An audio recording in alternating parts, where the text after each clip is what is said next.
What's up, investors? It's the Russian dude. Welcome to the news schedule. Russia is heading into yet another round of digital suffocation, and this time the whole thing feels less like a slow bureaucratic campaign and more like a panicked sprint.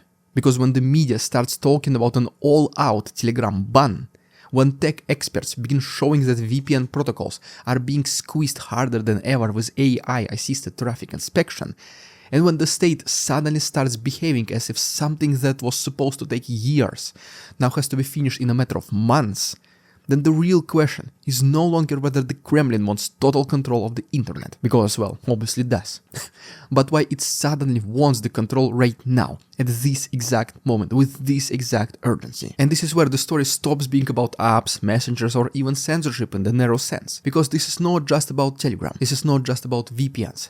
And this is not just about another authoritarian government being annoying and predictable, since, authoritarian governments are always annoying and predictable. But this time, it feels different, faster, twitchier, more nervous. And it is pretty much as if people at the top are no longer calmly building a digital prison, and are instead bolting the doors in a hurry because they think something else is coming. On paper, the Kremlin can always explain these bans with the usual nonsense about sovereignty, import substitution, digital security, traditional values, extremism, foreign interference, whatever other pretty much recycled bureaucratic nonsense they just push into the state television that week. But those excuses still do not answer the main thing. Because if Telegram has existed for more than 12 years, 7 months to be precise, and if the first attempt to ban it happened 7 years, 11 months ago, if YouTube has been slowly dismantled over the course of more than a whole year, then what exactly is so special about April 2026 that the regime suddenly acts like Telegram must be finished off immediately, right now? This is what today's story is really about. Because when a tired dictatorship starts rushing, it usually means one of two things. Either it wants to do something ugly and it needs silence first, or it is afraid that something ugly is about to happen to them. And both possibilities are worth taking into consideration very seriously. So let's start with the man himself, whose mood still decides the direction of this entire system. Because to understand the panic properly, we first need to understand why Vladimir Putin may suddenly feel irrelevant once again. One of the most interesting things about early 2026 is that despite everything that has happened over the past 4 years, despite the war, despite the destruction, despite the endless propaganda, despite the fact that Putin even remains a hypothetical threat to European security, he no longer feels like he is the center of the world in the way that he clearly wants to be. And for a man who built his entire political identity around being the greatest rearranger of history, the guy who redraws borders, scares continents, and forces everybody to react to him, it's not just unpleasant, that is literally humiliating. Just think about it. Because for years the system trained itself to believe that Putin's every move was a global event, that his speeches mattered, that his threats reshaped diplomacy, that his grim little photo ops sent shockwaves through the capitals. And yet now the atmosphere looks absolutely different. Because Donald Trump now, not Putin, has become the louder, more chaotic, more headline-grabbing figure. And that comparison is almost insulting in itself. Since right now Trump feels like, Coca-Cola, and Putin feels like some local brand of drink abundant in the darkest corner of the soda aisle. Technically kinda still there, technically still consumable, not expired, but well, nobody reaches for it first. And that matters, because everything this regime has done, all the destruction, repression, all the sacrifice it demanded from society, the bodies that the war has consumed, all of it was supposed to guarantee that Putin would never become just another stale authoritarian ruler among dozens of similar ones. And yet, well, here he is, increasingly treated as just background noise rather than a diplomatic plot twist. And for someone with his ego, well, once again, this is completely intolerable. Even the war itself stopped delivering the kind of momentum he craves, because the conflict has stalled beyond hope. The battlefield situation no longer produces the grand cinematic breakthroughs that the Kremlin once fantasized about and even filmed documentaries to show on the prime time on TV. And the world has adjusted just to the constant stream of violence in a way that turns even extremely dark events into just routine headlines. Which means that the war, instead of renewing Putin's myth, is now trapping him inside a stale loop where he pays the price of escalation without getting the political spectacle he wants in return. And once you understand that, the internet crackdown starts looking less random, Because if Putin wants to become the center of gravity again, he needs a new move, something bigger, louder, something capable of resetting the media map. And that kind of move becomes much easier to prepare when the public is disoriented, fragmented, and digitally handcuffed. Which is exactly why the sudden rush around Telegram feels less like just a normal routine censorship we all got used to happening inside Russia, and more like a stage preparation for a very brand new act. And the question is what kind of act that might be. So let's move from wounded vanity to practical power and talk about the scenario that explains this rush better than anything else. Because the word hanging over all of this is potential mobilization. And we will break that down in more detail in our next chapter. By the way, guys, especially my Patreons, I do see that you miss ridiculous Russian propaganda. And so your demands have been answered. At the end of this episode, there will be an additional chapter of iconic ridiculous Russian propaganda, available exclusively on my Patreon. So if you want to experience the old-style classic Russian dude, please consider becoming a member. The link to my Patreon is down below. Thanks so much. Let's continue. If there is one event that probably burned itself into the Kremlin's memory harder than almost anything else in recent years, it is the 2022 mobilization drive. Because that episode exposed not strength, but weakness, not discipline, but panic, not patriotic unity, but chaos. And most importantly, it showed how the internet could turn a state order into a public stampede almost instantly. People shared warnings, instructions, routes, loopholes, legal advice, draft office information, border traffic updates, safe locations, and even escape plans faster than the government could ever process what was even happening. And the image that emerged was completely devastating for a regime obsessed with looking invincible, flawless, and perfect. Because instead of a glorious rally around the flag, the world saw people just rushing towards Russia-Georgia border, rents in Yerevan, Armenia exploding, and a deeply awkward spectacle in which the commander-in-chief just had to mumble and cough his way through the phrase just partial mobilization, obviously blaming Shoigu and everyone else except him, while the country visibly tried to run away from him. And for Putin, humiliation matters. Probably more than strategy, more than economics, maybe even more than even the entire military logic itself. Because his whole political psyche has always looked like a filing cabinet of grudges, where every insult, every challenge, every public embarrassment is stored and never forgotten, decades later. Which means that the memory of that mobilization panic is almost certainly still sitting there, alive and irritating, just like an annoying splinter every time he just tries to walk. Now look at the current, military situation. Hired recruitment is no longer fully compensating for battlefield losses, the number of combat-ready personnel is declining, the war effort even has stalled. And while the system can keep the front going at the current replenishment rate, it cannot produce the kind of breakthrough that Putin may need if he wants leverage over places like Slavyansk, Kramatorsk, Kherson, or entire Zaporizhia region. And that means that the regime has a problem, because a stagnant war can't be sustained. But it cannot be sold as a triumphant strategic masterpiece forever. This is where the April ban rush suddenly stops looking rational, because if the state is seriously considering a new mobilization drive, then every functioning communication channel becomes a threat. Every uncensored messenger becomes infrastructure for panic. Even every VPN becomes a leak in the wall. And Telegram in particular becomes intolerable not because it is ideologically impure, but because it is useful. Because it is fast, decentralized enough to be extremely hard to fully control and socially embedded across millions of lives. That also explains why the regime would be willing to do something that otherwise looks politically absurd, namely upsetting tens of millions of people during an election season and even damaging its own propaganda ecosystem in the process. Because under normal circumstances, if there's anything normal still left about Kremlin, you would never want to make loyal grandmothers, politically passive citizens, become opposition-minded liberals, and then making screaming Z-channel militants all angry at the same time. And you definitely would not want to burn the assets of your own propaganda stars like Vladimir Slavyev by deleting their channels, or just weakening the Telegram-based networks the state has spent fortunes building. But if the higher priority is preventing a second 2022-style panic, then suddenly the propagandists, the election managers, the party strategists, and the people whose job is to solely cosmetically inflate United Russia Party into looking popular, all of them get shoved aside. because their concerns become secondary to the single obsession of the man at the very top. And that is exactly how this system works. Since whenever something truly irrational overrides the usual bureaucratic logic, you can assume it came all the way from just one single person, who can ignore every other calculation. And if that one person believes that a bigger army is needed, and that a bigger army can only be assembled after the information space is scorched down to the ground, then in this case, yes, Telegram ban makes perfect sense. Dark sense, but, well, unfortunately sense nevertheless.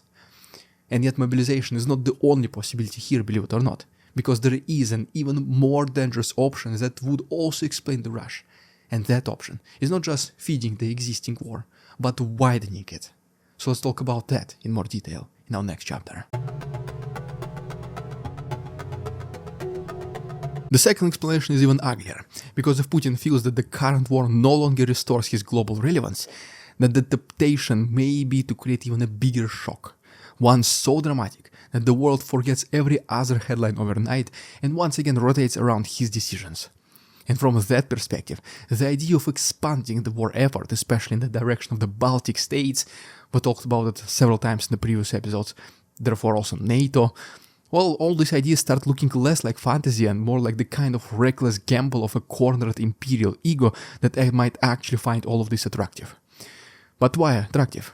Because for somebody like Putin, the appeal is extremely obvious. One move, one escalation, one terrifying provocation, and suddenly all the attention returns, all the cameras swivel back, and the diplomatic machinery starts spinning at full speed. And the world no longer talks about Greenland, Iran, Trump, Syria, Maduro, oil tankers, Shadow Fleet, or any of the other insignificant things that have recently pushed him out of the spotlight. Because the script resets to a very new version of February 24, 2022 once again, with Putin himself imagining as the architect of a new historical era. That desire for action, for disruption, for dramatic entrance fits everything we know about him, but the risk here is enormous, because unlike his fantasies, reality still exists. And reality says that Russia is already exhausted by the current war, that the elite are tired, and that the public is tired, that the resources are strained, that the economy is not getting healthier, and that opening a new front under those conditions would be a colossal gamble even before you factor in NATO. And this is exactly why the information space matters so much. Because starting a fresh confrontation, especially with one much bigger geopolitical consequences, becomes much more dangerous if society can still communicate too freely, react too quickly, and circulate fear too efficiently. So, whether the regime is preparing for mobilization or for broader escalation, the practical requirement looks extremely similar. Tighten the digital cage first, make coordination harder, make rumors slower, make public shock less synchronized, and only then make your move. This is also why the election argument becomes so revealing, because for the Kremlin's political managers, elections are sacred theater, the main ritual through which they manufacture a sense of inevitability, and under normal conditions, they avoid major unpopular measures before voting precisely because they want this apathy, not agitation. But if they are willing to trample that logic right now, then something else must be judged more important than the smooth performance of electoral legitimacy. And once again, that points upward, because only Putin can decide that the usual domestic choreography no longer matters. Only he can dismiss the concerns of the propagandists, administrators, spin doctors, and the political technologists. And only Putin can conclude that the benefits of preemptive digital suffocation outweighs the cost of public irritation during a more sensitive political season. Still, believe it or not, there is one more possibility. One that is in some ways less externally dramatic but psychologically very revealing. Because maybe this is not a preparation for a spectacular offensive move at all. Maybe this is a behavior of a regime that is not about to escalate outward, but instead shaking with fear inward. And if that is the case, then the model they may be staring at is not the battlefield, but the streets of Moscow. Not NATO, but protests. And we need to explore those possibilities as well in our final chapter. There is another way to read this entire anti-internet sprint, and in some ways, it may be even the most believable one, because authoritarian systems do not just prepare for what they want to do, they also obsess over what they fear might happen to them. and the Kremlin has always projected every revolution, every uprising, every protest wave in another country somewhere else in the world onto its own future, like a superstitious criminal watching security footage or robbery compilations on YouTube from a nearby thievery or whatever, and just wondering whether his turn is next. That is why Iran matters in this story so much, because when the Kremlin watched the largest scale protests in Iran's history, it almost certainly was not just observing a foreign crisis, it was performing psychological projection in real time, imagining how a friendly, similarly structured regime could suddenly face mass unrest despite all the censorship, repression, arrest, and suffocating control mechanisms that have been there in place. And that question must have been very disturbing for them, because in Russia the regime has already crushed legal politics, locked up all the critics, erased independent media, smashed organizations, expanded lists of so-called foreign agents, extremists, terrorists, just pretty much in general built one of the largest repression apparatuses of the whole world, with roughly 1.5 million armed, uniformed personnel across police, security, investigative and prosecution structures, which means that from a rational standpoint, they just, should feel safe, perhaps even monstrously safe, and yet, as you can see, they clearly do not feel that way. That is the key, because repression does not calm the system down, it makes it more paranoid. Every ban produces the need for another ban, every new law proves that the previous law was not enough, every crackdown creates a fresh suspicion that some hidden threat still escaped detection.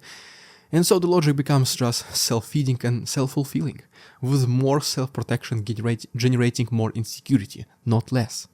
And once a regime starts thinking this way, it no longer sees people as citizens. It sees them as just possible ignition points.